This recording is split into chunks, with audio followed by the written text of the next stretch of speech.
ওয়ালাইকুম আসসালাম ওয়া রাহমাতুল্লাহি ওয়া বারাকাতুহু। সম্মানিত দিনী ভাই, আপনি জানতেছিলেন যে অমুসলিমদের জন্য কামিয়াবির জন্য দোয়া করা এটা ইসলামের বিধানের মতে কি, আর আপনারা সেটা অন্যের জন্য করে ফেলছেন।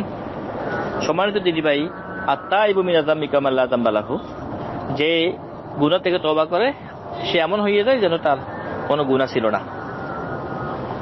আর এভাবে ঠিক কথাটা যে কোনো অমুসলিমদের জন্য মাগফিরাতে দোয়া করতে পারবেন না, তবে মুসলিম অমুসলিম যে মারা যাক তার জন্য ইন্না লিল্লাহি ওয়া ইন্না ইলাইহি রাজিউন পড়া যাবে। যেহেতু এটা আমরা অনেকে বুঝতে পারি না এটা দোয়া, এটা আসলে দোয়া না, এটা অর্থ হচ্ছে আমরা সবাই আল্লাহর এবং চলে যেতে হবে আল্লাহর দিকে, এই অর্থ হচ্ছে ইন্না লিল্লাহি ওয়া ইন্না ইলাইহি রাজিউন। তাই এটা হিন্দু মুসলিম সবার জন্য বলা যাবে। তবে সান্ত্বনামূলক তাদের আত্মীয় স্বজনকে আপনি সান্ত্বনামূলক কথাবার্তা বলতে পারবেন, এটা মুসলিম অমুসলিম কোনো সমস্যা নেই। আর অমুসলিমদের জন্য ইস্তেগফার করা যাবে না, এই বিষয়ে সূরা তাওবার যে 14 নম্বর আয়াত আল্লাহ তাবারাক ওয়া তাআলা বলেন, আউযু বিল্লাহি মিনাশ শাইতানির রাজিম, ওয়া মা কানা লিন নাবিয়্যি ওয়াল লাযিনা আমানু আন ইস্তাগফিরু লিল মুশরিকিনা ওয়ালাউ কানু উলি কুরবা মিন বাদি মা তাবায়্যানা লাহুম আন্নাহুম আসহাবুল জাহিম। এখানে আল্লাহ তাবারাক ওয়া তাআলা বলতেছেন কোন নবীর জন্য এবং ঈমানদারদের জন্য জায়েজ নয় সেই জন্য তারা কোন মুশরিক জন্য অমুসলিমদের জন্য ইস্তেগফার করা। এই আয়াতে তারা বোঝা গেল কোন নবী এবং ঈমানদারদের জন্য জায়েজ নয় ইস্তেগফার করা কোন মুশরিকদের জন্য, সে মুশরিক যদিও নাকি নিজের আত্মীয় স্বজন হয় না কেন। এই কথা জানার পরে যে তারা জাহান্নামী, অর্থাৎ তারা কুফরি শিরকের উপর মারা গেছে।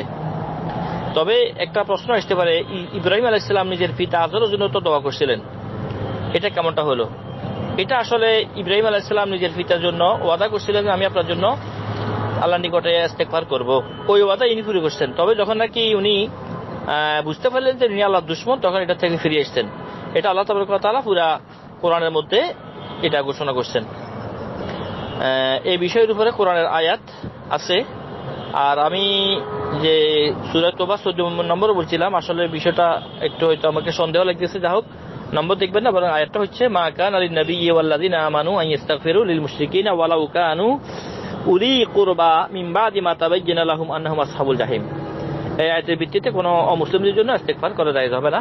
আশা করি বিষয়টা বুঝতে পারছেন। আর তওবার জন্য আল্লাহ তাবারক ওয়া তাআলা যে দরজা আমাদের জন্য খোলা রাখছেন, আমরা তওবা করতে থাকবো। কোনো ধরনের যদি নাকি আমাদের বেইলমির কারণে, না জানার কারণে কোনো সময় দোষ ত্রুটি হয়ে থাকে, গুনাহ হয়ে থাকে, আমরা ইস্তেগফার করব।